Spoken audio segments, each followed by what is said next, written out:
6월 3일 월요일 정리 검증 시작하겠습니다. 장관께서는 부계 공부 숙장 중이고 사관께서는 내부 진료 중입니다. 오늘 제공해드릴 자료는 모두 5건입니다. 먼저 국방부는 오늘 24년 국방부 정부혁신 우수 사례 경진대회를 개최합니다.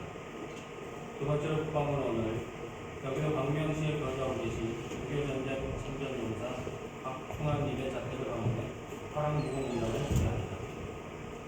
세 번째로 해병대 사령부와 미 태평양 해병부대 사령부는 오늘부터 6월 5일까지 롯데 서울 호텔에서 태평양 상륙군 지휘관 심포지엄을 개최합니다. 네 번째로 병무청은 제21회 국회의원 및 직계 비속 등 총 466명에 대한 영역사항을 조직을 통해 공개합니다. 마지막으로 국방부 유해발굴 감식단은 6.25 전사자 유가족, 유전자 시료 확보에 대한 국민적 관심과 참여를 높이기 배치 캠페인을 새롭게 선보입니다. 자세한 내용은 보도자를 참고해 주시기 바랍니다. 네, 질문하시면 답변드리겠습니다. 네, 박기자님. 이게 세계인권 국산기사입니다. 북한이 지난 주말에 오물풍선을 대거 이쪽으로 띄웠고, 그와 관련해서 우리 정부가 강단 힘을 조치를 취하겠다라고 하니까 한 직후에 북한이 이제 점점 중단하겠다는 것입니다. 이와 관련해서 우리 정부의 우리 국방부 입장이 무엇이고, 그와 관련 맞대응할 수 있는 조치들과 관련해서 계속 확성기 제기 이런 얘기가 나오고 있는데 지금 그걸 할 수가 있는지 아니면은 어떻게 할 것인지 그리고 할 계획은 있는 것인지 그런 것들 좀 말씀해 주세요. 네, 관련해서 학점에서 답변드리겠습니다.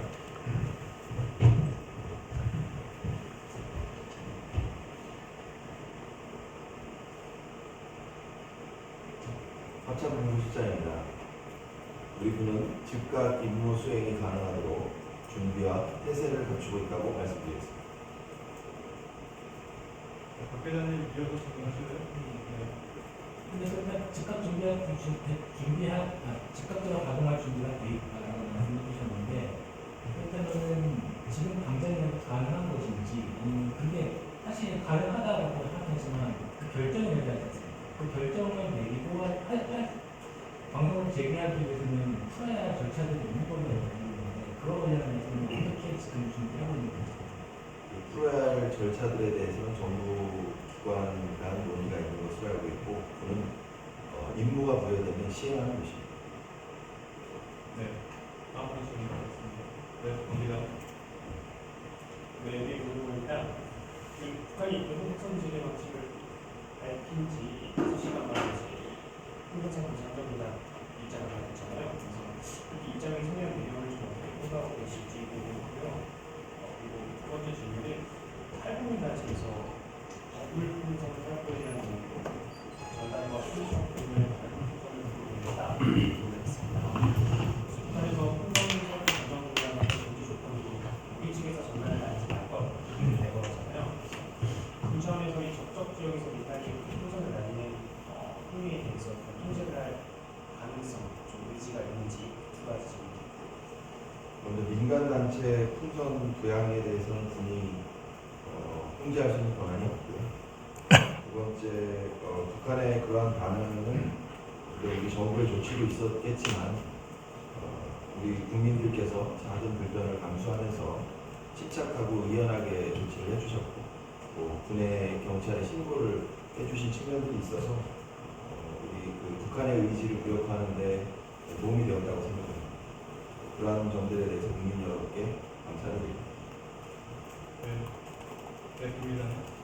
네, KBS 지금까지 오물풍선은 낙하한 뒤에 수거하고 처리하는 게 원칙이었는데 앞으로도 계속 그 원칙을 유지하실 건지 혹은 어딘가에서 공중에 있을 때 드론을 이용해서 처리를 해보자 이런 얘기를 하던데 다른 방안의 처리 방식도 고려가 되고 있습니다.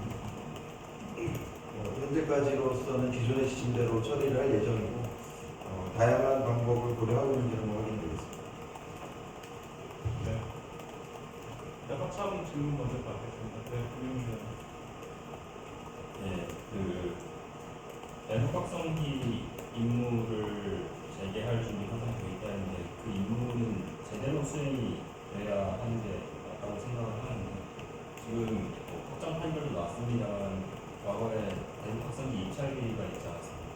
일부 성능이 저하됐는데도 도입이 확정이 됐고 이제 그렇다면은 그 이후에 대북 확성기 성능 개선이 이루어졌는지 아니면 이루어지지 않았다면 그 성능을 앞으로 어떻게 개선할 것인지 정해지고 있습니다. 확인해 보겠습니다. 네, 김민관 기자님께. 예, JTBC 김민건입니다. 주말 사이에 이제 중대한 조치라고 이제 대통령실에서 언급이 나왔는데 대북 확성기 외에 좀 우리 군이 좀 조치를 준비하고 있는 것이나 검토하고 있는 방안이 있으면 설명 가능한 선까지 부탁드리겠습니다. 군이 할 수 있는 여러 조치들이 있고 그것들은 임무가 지시되면 시행할 것입니다. 현재로서 설명드릴 사항은 없습니다. 네, 질문하시죠. 마이크 좀 꺼주시겠습니까?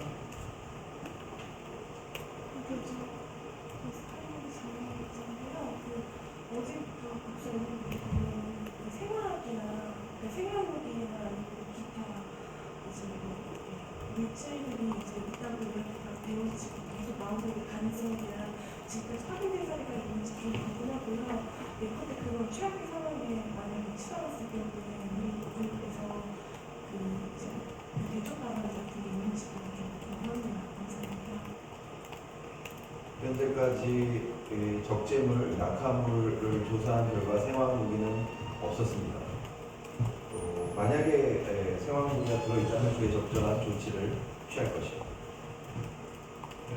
확차에 추가 질문 있으십니까? 네, 기자님.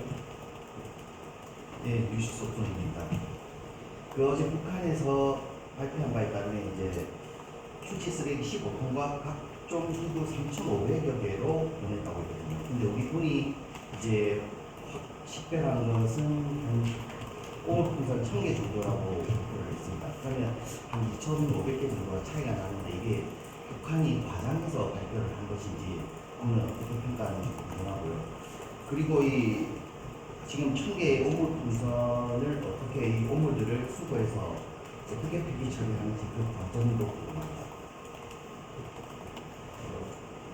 우리 군이 이제까지 발견한 풍선은 약 1,000개라고 말씀드렸고, 그건 오물풍선 1개를 말하는 것이고, 그 오물풍선에는 북한이 말하고 있는 풍선 1구, 2구, 3구짜리가 있습니다. 그래서 오물풍선 1개에 풍선이 3개가 부착된 것도 있었습니다. 이렇게 보면 우리가 관측한 것이 1,000개니까 2,000개 이상의 풍선을 저희가 관측했다고 볼 수 있고, 북한 지역이나 한강 그 중립 지역, 또 비무장지대 이런 곳에 떨어진 것들이 있어서 수량, 풍선의 수량은 대략 비슷하다고 보여지고, 낙하물의 무게가 10kg 정도 플러스 마이너스인데, 이것도 일단 1,000개를 넘어가기 때문에 10톤이 넘는 것이고, 중간에 떨어진 것들을 포함하면 약 15톤에 이를 수 있다고 생각합니다. 큰 차이는 없다고. 그리고 두 번째 물어보신 그 처리는 정밀 조사를 위해서 센터로 이동하는 것과 대공 형입적 조사를 위해서 방첩 부대로 이동하는 것, 이런 것들은 이제 향후에 그 기관에서 폐기 처리되는 것이고, 나머지 수거하는 것들은 폐기물로 저희가 처리를 할 예정입니다. 네, 확차한 질문 있으십니까? 네, 조용조용입니다. GPS 교란하는 것에 대해서 일반적인 노력 방법이 있나요? 그 GPS 교란이 생겨서 우리 군은 필요한 조치를 시행했고, 또 군사작전에 영향은 없는 상태입니다. 다만 이제 민간 선박이나 항공기 등에 발견이 있고, 북한 선박과 북한 항공기에도 더 큰 영향이 있을 수 있는 것입니다. 굉장히 어리석은 행위이고, 또 국제적으로도 국제법을 위반하는 그런 행위로서 아마 국제적으로도 어떤 조치가 이루어질 것으로 예상하고 있습니다. 네, 그러니까 따로 대응하시는 건 없는데. 군사적으로 조치는 검토하고 있지 않습니다. 네, 추가 질문 있으십니까? 네, 윤태현 기자님. 예, SBS 힌트입니다. 우리 이번에 군의 대응이 믿음직스러워서 드리는 질문인데요. 지난 금요일 날 북풍 불 거라고 해서 북한이 풍선을 내려보낼 거다라고 말씀을 해주셨는데, 저희가 보기에는 단순하게 초지답처럼 날씨 보면서 농사짓는 것도 아니고 바람만 아니라 우리 군의 정보 능력이 굉장히 많이 나아가 있기 때문에 북한이 토요일부터 풍선을 띄워보낼 거라고 군이 예측했다고 저는 알고 있어요. 단지 바람만 보고 그랬겠습니까? 근데 우리 군의 정보 능력을 자세히 얘기해가지고 적으로 하여금 이롭게 만들 필요는 없겠지만, 우리 국민들이 보기에 이게 풍선의 단순한 쓰레기가 아니라 어떤 방사능 물질이라든가 생화학 물질이 들어있었다면 우리가 그들이 하는 것을 미연에 다 파악한 다음에 대응할 수 있는 그런 능력은 갖고 있다라는 것을 국민들께 알려드릴 필요는 있을 것 같아요. 그래서 드리는 말씀인데, 우리가 어느 정도 북한이 그 풍선 준비할 때 잘 파악하고 있는지 좀 가능한 선에서 설명해 주시면 감사하겠습니다. 정보 능력을 공개해달라는 말씀이 그러니까 허용 가능한 선에서 그건 뭐 바람 불어오니까 북한이 띄울 거다 우리 그건 아니잖아요. 그래서 우리 국민들이 생각하기에 우리 군이 잘 보고 있다. 그리고 이거는 쓰레기니까 그냥 우리가 받아들였지만은 이게 진짜로 군사적으로 의미가 있는 물건을 거기에 싣고 보냈다면은 우리는 강력하게 대응을 할 수 있는 능력을 갖추고 있다라는 거를 좀 국민들한테 알려드려야 정확하게 이 상황도 알고 마음도 편할 것 같아서. 위험물이 있는지 여부는 초기에 판단하기가 어렵습니다. 또 북한이 선전선동이나 기만에 능한 조직이기 때문에 또 그렇다라고 판단을 할지라도 최종 확인을 해야 그 위험성 여부를 판단할 수 있고 어쨌든 현재로서는 가장 안전하고 합리적인 방식으로 대응을 하고 있습니다. 추가 확장의 질문 있으십니까?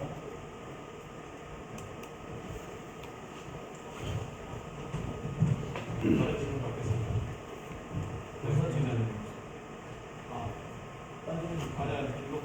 강사청이 질문인데요. 지난달 30일에 설명자를 오신 것 관련해서 이제 질문이 있는데 저희가 우선 430억짜리 무인기 입찰 의혹 관련해서 논란 업체에 중국산 아니라는 자료 입증을 요청했다고 하는데 언제까지 기다릴 것인지 궁금합니다. 강사청 답변.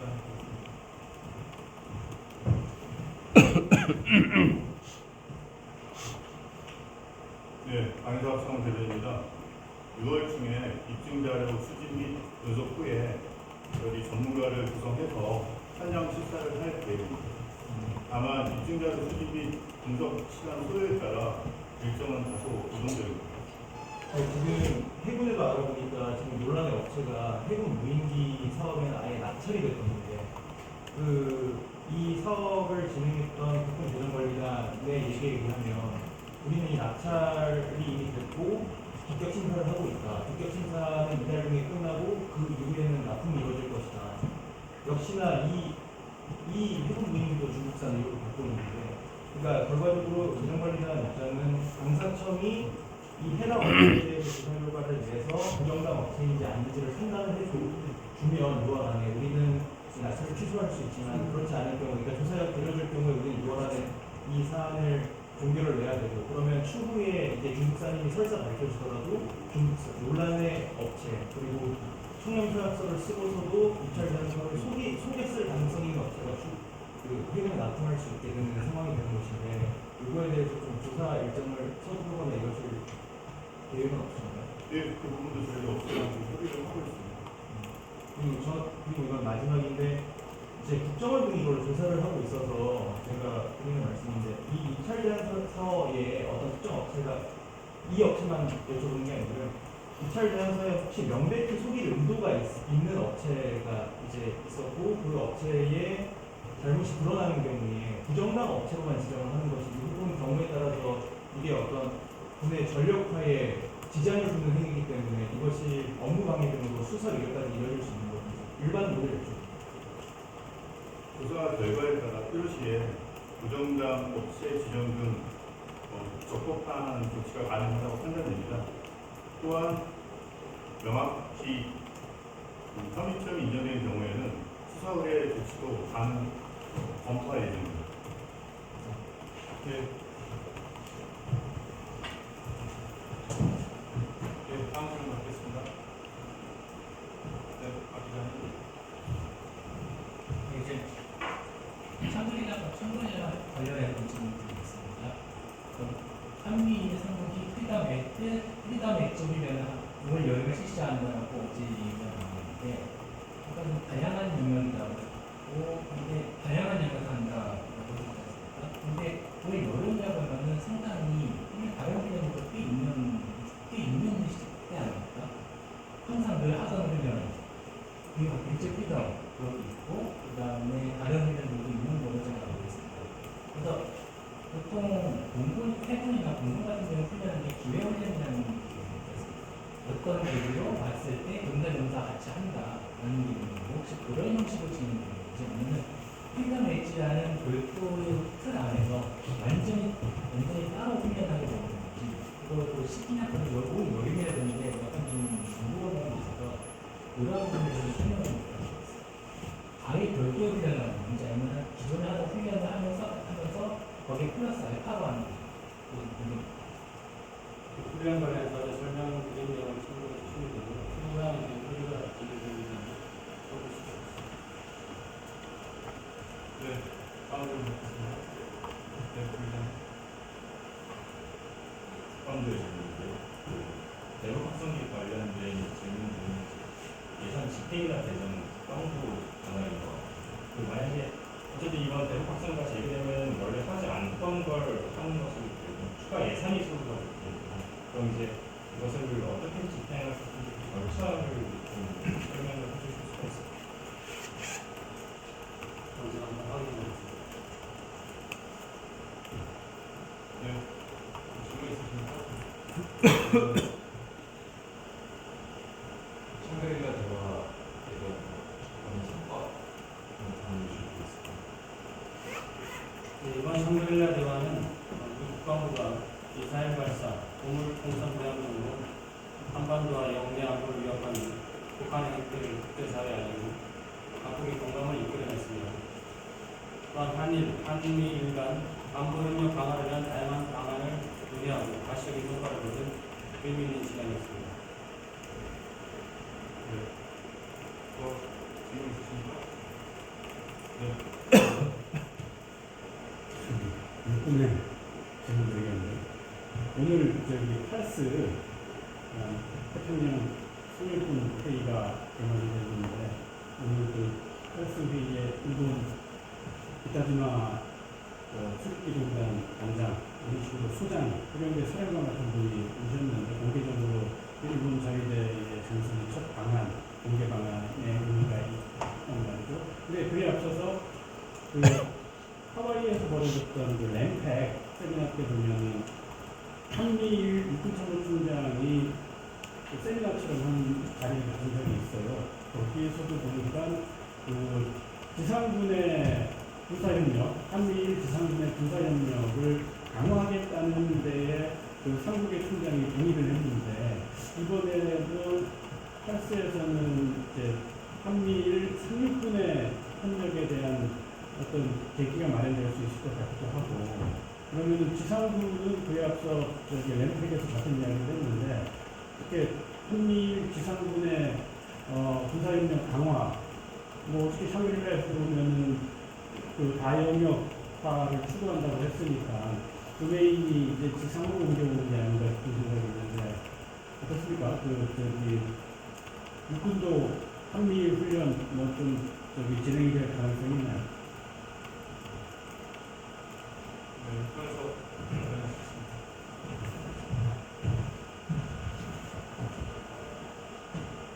육군공보과장입니다. 램팩 회의 참석과 관련해서는 회의 종료 이후에 관련된 보도자료를 제공했습니다.